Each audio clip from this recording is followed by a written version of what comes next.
اعوذ باللہ من الشیطان الرجیم، بسم اللہ الرحمن الرحیم۔ السلام علیکم احباب، آج ہم درس فقہ کے تیسرے درس کے ساتھ آپ کی خدمت میں حاضر ہیں۔ تیسرا سبق آپ کی خدمت میں پیش کرتے ہیں۔ تیسرا درس ہے مائے سور، یعنی جھوٹا پانی، کسی جانور کا، کسی انسان کا، کسی بہائم میں سے کسی کا، حشرات اور کسی جھوٹا پانی کسی چیز کا، اس کے بارے میں کیا حکم ہے۔ یاد رکھیں، الماء القلیل اذا شرب من حیوان یکون علی اربعۃ اقسام ویسمى سورا، کہ جھوٹے پانی کو مائے سور کہا جاتا ہے، اور اس سے مراد وہ قلیل پانی ہے جس میں سے کوئی جاندار پی لے۔ اب یہ اربعۃ اقسام، 4 قسموں پر ہے۔ پہلی قسم ہے الاول طاہر مطہر، ایسا پانی جو طاہر بھی ہے مطہر بھی ہے، یعنی پاک بھی ہے اور پاک کرنے والا بھی ہے۔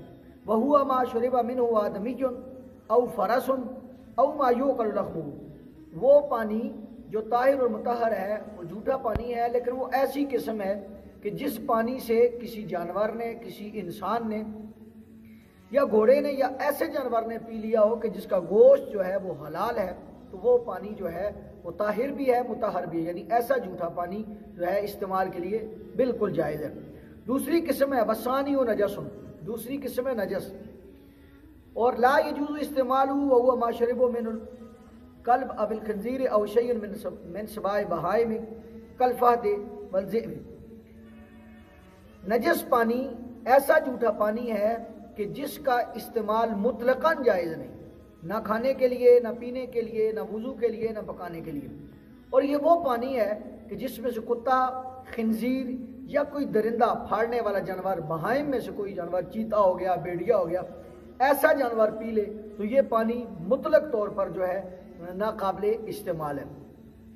والثالث مکروہ، اور تیسری قسم جو ہے جھوٹے پانی کی وہ ہے مکروہ، یعنی مکروہ استعمال ہو ما وجود غیری، یعنی جب آپ کے پاس کوئی اور پانی موجود ہو تو اس کا استعمال مکروہ ہے۔ وہوا سور الہرۃ، اور وہ بلی کا جھوٹا ہے، والدجاجۃ المخلات، اور ایسی مرغی جو کھلی ہے، یعنی گھر میں باندھی ہوئی نہیں ہے، باہر جو ہے چگتی ہے، ڈھیر پہ جاتی ہے، دائیں بائیں گلیوں میں، کھلیانوں میں، کھیتوں میں جا کر چگتی ہے، وہ مرغی۔ وسباع الطیر کالصقر والشاہین، اور پھاڑنے والے پرندے، یعنی شاہین ہو گیا اور شکرا ہو گیا، عقاب ہو گیا، چیل ہو گئی، اور پھر والحیدات وسواکن البیوت کالفارۃ لا العقرب، اور گھر میں رہنے والے جانور، یعنی چوہا ہو گیا، نہ کہ بچھو۔ یہ پانی کی تیسری جو قسم ہے، اگر اس پانی کے علاوہ کوئی اور پانی موجود ہے تو اس پانی کا استعمال مکروہ ہے، لیکن اگر اور کوئی پانی آپ کے پاس موجود نہیں تو اس کا پانی بلا کراہت جو ہے یہ جھوٹا پانی آپ استعمال کر سکتے ہیں۔ والرابع مشکوک فی طہوریتہ، اور جھوٹے پانی کی چوتھی قسم جو ہے وہ مشکوک پانی ہے کہ جس کی طہارت میں شک ہو۔